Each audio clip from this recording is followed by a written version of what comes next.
Imagine, a primeira mensagem que Samuel recebe de Deus é uma mensagem de juízo contra aquele que o ensinava, aquele que representava Deus.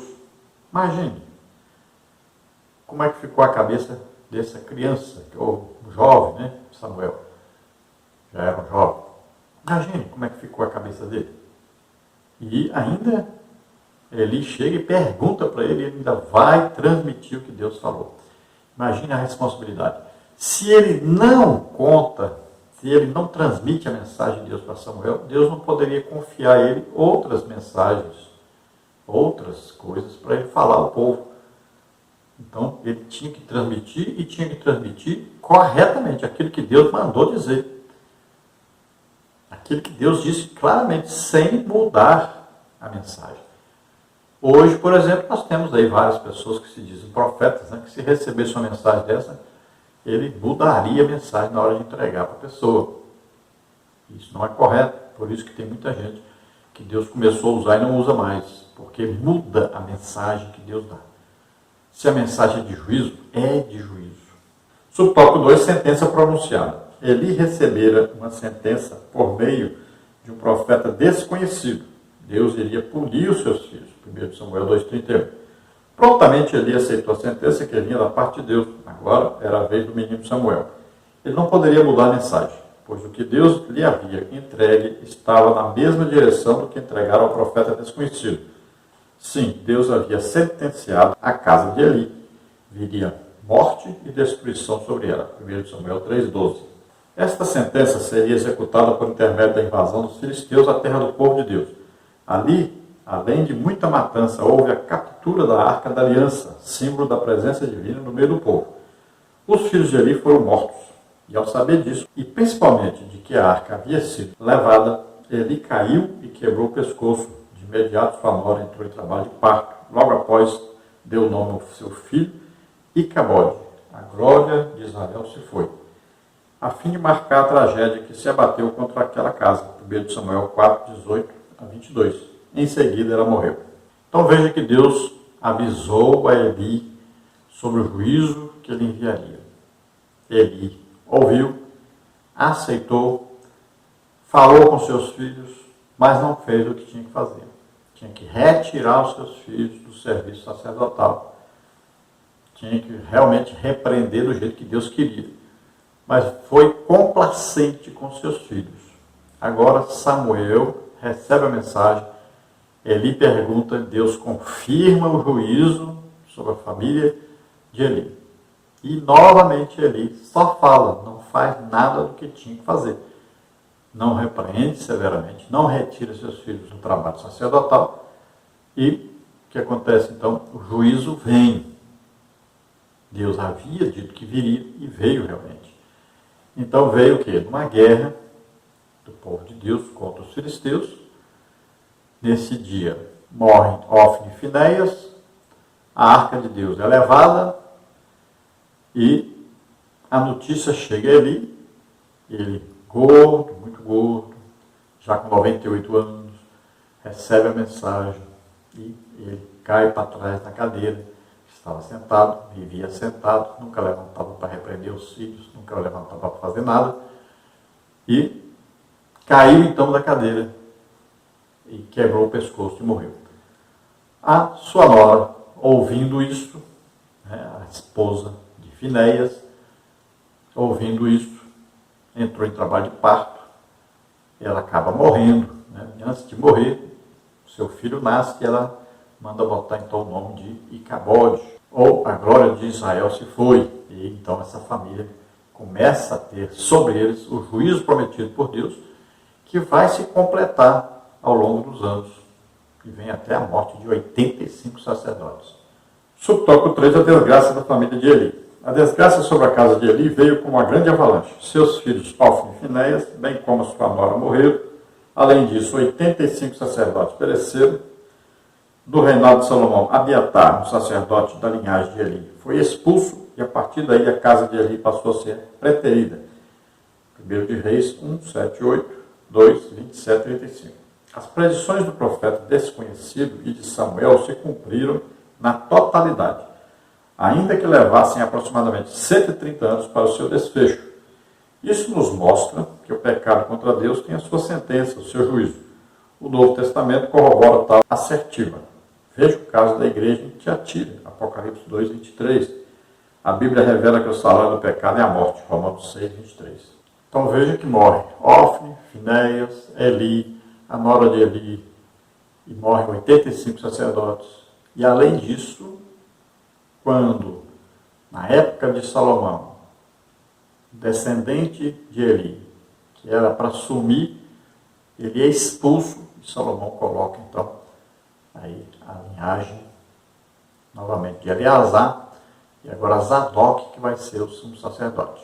Então o cumprimento total acaba sendo aí, por volta de 130 anos depois da morte de Eli.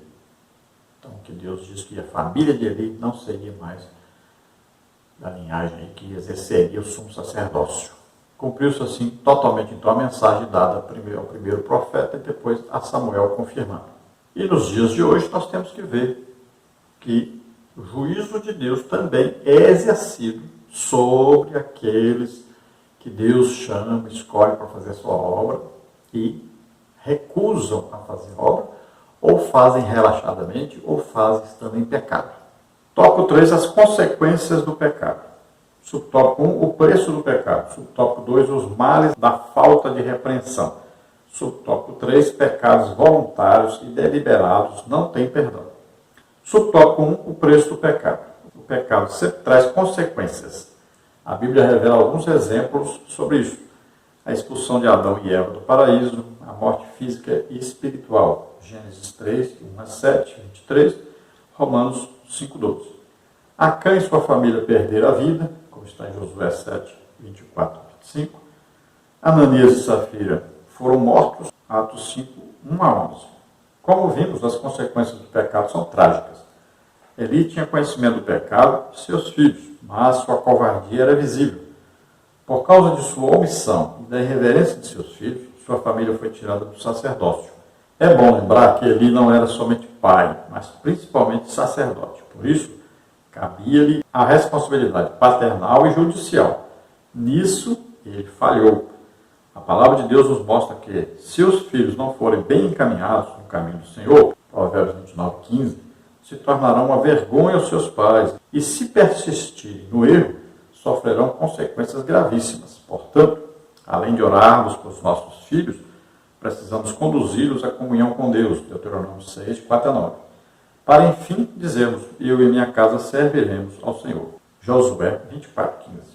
Então vemos na Bíblia toda que o pecado sempre teve sobre ele o juízo de Deus. Vemos no caso de Adão e Eva que foram expulsos do paraíso. Eles receberam então o juízo de Deus que veio sobre eles. Como eles não eram para morrer, acabaram morrendo. Tiveram ali o seu pecado, o desligamento de Deus, devido ao seu pecado. Vemos o caso de Acã e sua família, que perderam a vida, Josué 7, 24 e 25. Então Acã cobiçou as coisas e Deus havia dito para não pegar nada daquilo, acabou escondendo, acabou morrendo ele e toda a sua família, foram apedrejados, queimados com fogo, devido ao pecado que cometeu. Vemos Ananias e Safira, que mentiram ao Espírito Santo. Então, quando eles mentem a Pedro, eles armaram aquilo ali para ter o quê? Uma glorificação das pessoas, uma exaltação no meio do povo de Deus. Eles viram que Barnabé foi elogiado por todos, falaram, vamos fazer a mesma coisa, só que nós não vamos fazer como Barnabé, nós vamos dar todo o dinheiro, vamos dar só uma parte.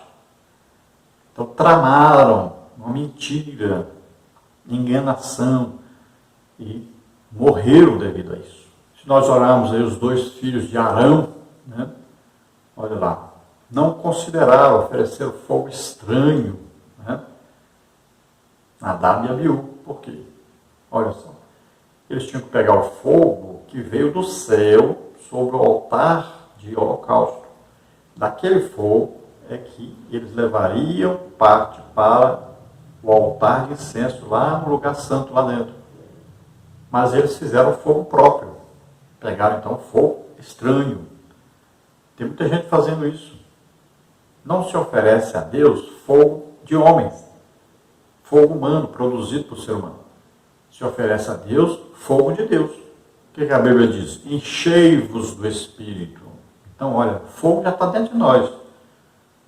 Agora você vai orando em línguas, estudando a Bíblia, fazendo a obra de Deus. Você vai sempre cheio, cheio, cheio, cheio. É esse fogo que você oferece a Deus. Não é fogo seu. Então, Nadab e Abiú acabaram morrendo, porque ofereceram fogo estranho. Foram irreverentes, foram desobedientes, não santificaram a Deus. Então, ele tinha conhecimento do pecado dos seus filhos e não deu jeito nisso. Era para afastar os seus filhos desse trabalho, era para repreendê-los publicamente. Então, era para exercer o juízo que Deus queria que fosse exercido. Mas ele foi complacente. Ele foi um pai negligente, que não deu a educação correta que deveria ter dado. Então nós sabemos que muitos pais ensinaram os seus filhos a palavra de Deus, levaram os filhos para a igreja, e os filhos hoje não prestam. Sabemos disso, sabemos. Um pai não tem domínio sobre a mente dos seus filhos. Ele fez a sua obrigação. Agora ele não pode pegar seus filhos e colocar numa posição na igreja sabendo que eles não podem ocupar essa posição. E se estão ocupando a posição e estão em pecado, devem ser afastados da sua posição na igreja. Subtópico 2, os males da falta de repreensão. Provérbios 15, 10. Diz que aquele que aborrece a repreensão morrerá. De acordo com o hebraico, a palavra repreensão quer dizer correção, censura, punição, castigo. Nesse sentido, o próprio Deus aplica a sua repreensão, porque o Senhor repreende aquele a quem ama, assim como o pai ao filho a quem quer bem. Provérbios 3,12. Por não atentar para ela, a casa de Eli padeceu. Muitos já não acreditam no juízo de Deus. Ele é justiça, ele é santo. Devido ao pai não repreender os filhos, acabaram seus filhos morrendo, sendo condenados. Veja só. Deus deu a oportunidade a Eli para corrigir os seus filhos, repreender os seus filhos. E eles poderiam, com essa repreensão, acordarem de repente, se arrependerem. Mas como não foram repreendidos, não foram afastados do serviço, o que aconteceu? Eles continuaram pecando. Isso é que acontece. Quantos líderes da igreja têm tido problemas com seus filhos? Por causa de quê? Porque não repreenderam corretamente, não afastaram os seus filhos, não deixaram na disciplina. E aí, quem sofre? Eles vão sofrer eternamente no lago de fogo e enxofre devido a isso.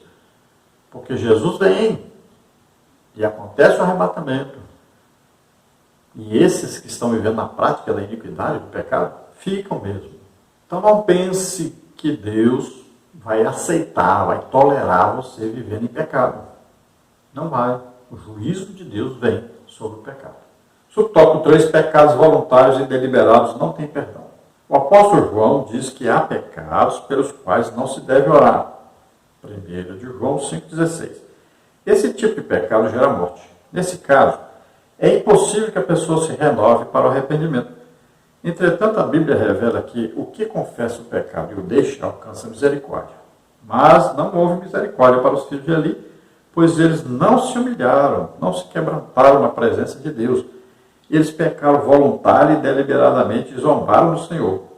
Como seguidores de Jesus Cristo, temos temor e tremor. O pecado voluntário e deliberado leva à morte eterna. Hebreus 10, 26. O apóstolo João, então, nos alerta sobre pecados que nós nem precisamos orar.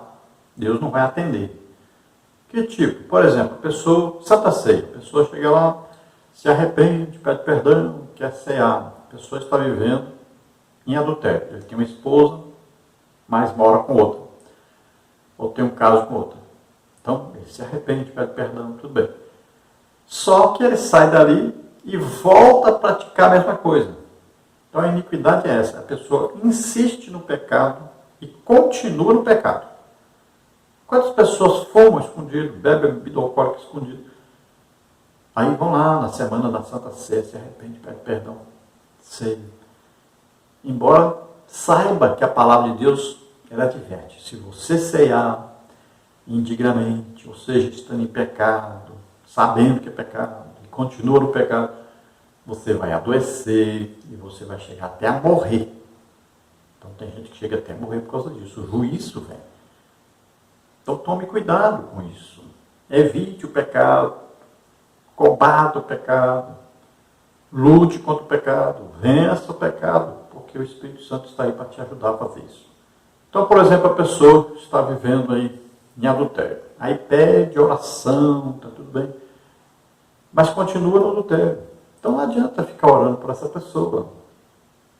A pessoa está aí com um câncer devido a fumar. Você ora por ele, fala que está errado, não pode fumar. E a pessoa continua fumando. Não adianta ficar orando. Vai morrer mesmo, não adianta. A pessoa insiste no pecado. Então é perca de tempo essa oração. Ainda tem o pecado de blasfêmia contra o Espírito Santo. A pessoa sabe que é o Espírito Santo que fez, o poder do Espírito Santo em ação, um milagre aconteceu, e a pessoa diz assim, isso foi o diabo que fez, atribui ao diabo as coisas que Deus faz. Então ele está blasfemando contra o Espírito Santo, e Jesus diz que esse pecado não tem perdão. Agora, todos os pecados que a pessoa comete, sem ser este, se a pessoa se arrepender, pedir perdão, Deus perdoa. Pode a pessoa se desviar aí, passar tempos e tempos, anos e anos desviado no pecado, fazendo tudo coisa que não presta. Mas no dia que ele se arrepender, pedir perdão a Deus, sinceramente, Deus perdoa. Então existe o pecado que a pessoa insiste dele, não quer se arrepender, e esse não tem jeito, não vai conseguir perdão. E tem o pecado de blasfêmia contra o Espírito Santo, que esse também não tem perdão. Agora, os demais, se houver arrependimento, né, confissão de pecados, arrependimento sincero, então a pessoa recebe o perdão, recebe a misericórdia de Deus. No caso de Ofne e Finéias, não houve arrependimento, não houve mudança de atitude, então sofreram o juízo. Vamos então à conclusão. O pecado tem o seu salário, o pecado tem as suas consequências. Por isso, se andarmos segundo a palavra de Deus, se formos fiéis aos seus mandamentos e se procedermos com sinceridade e verdade, Deus nos confirmará em sua presença. Então já sabemos, o salário do pecado é a morte. Então o pecado tem as suas consequências. Se você decide viver em pecado, já sabe que o juízo vem. E pode ser de repente, não tem mais jeito de se arrepender depois. Após a morte, segue-se o juízo.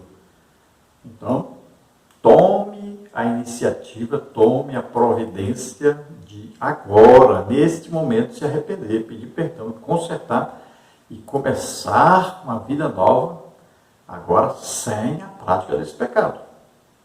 Porque senão o juízo pode vir agora. E você não terá mais tempo de se arrepender. É agora, é urgente. Então vamos orar juntos agora. Você pede perdão, se arrepende e toma a decisão de não continuar na prática desse pecado. Então Deus aceita, seja o que você fez, peça perdão, peça misericórdia de Deus e tome a firme decisão de não continuar na prática do pecado. E Deus vai abençoar você, vai receber você, vai reavivar seu nome no livro da vida e você, com certeza, vai para o céu, morar eternamente com Deus.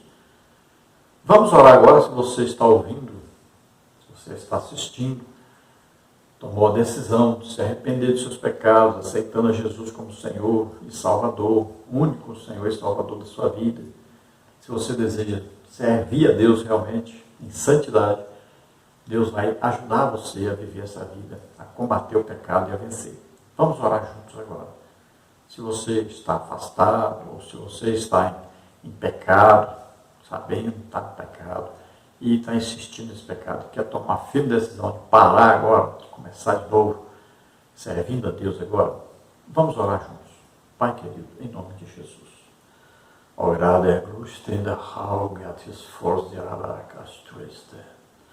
Estende suas mãos, Senhor, sobre essas vidas agora. Tem misericórdia, Senhor Deus. Oh, Senhor, salva essas vidas agora. Liberta de toda opressão, de todo mal, em nome de Jesus. Toca, Senhor, essas vidas. Vem, Senhor, também curando todos aqueles que estão doentes e enfermos, em nome de Jesus. Toca neles e faz um milagre, Senhor. Escreve, Senhor, os nomes desses que se chegam a Ti agora no livro da vida. Reaviva, Senhor, o nome daqueles que agora se arrependem, tomam firme decisão de viver para Ti, de viver de maneira santa e irrepreensível. Em nome de Jesus, abençoa essas vidas, Senhor. Toca, Senhor, toca nessas vidas e faz milagres. Em nome de Jesus. Glória a Deus. Aleluia. Amém.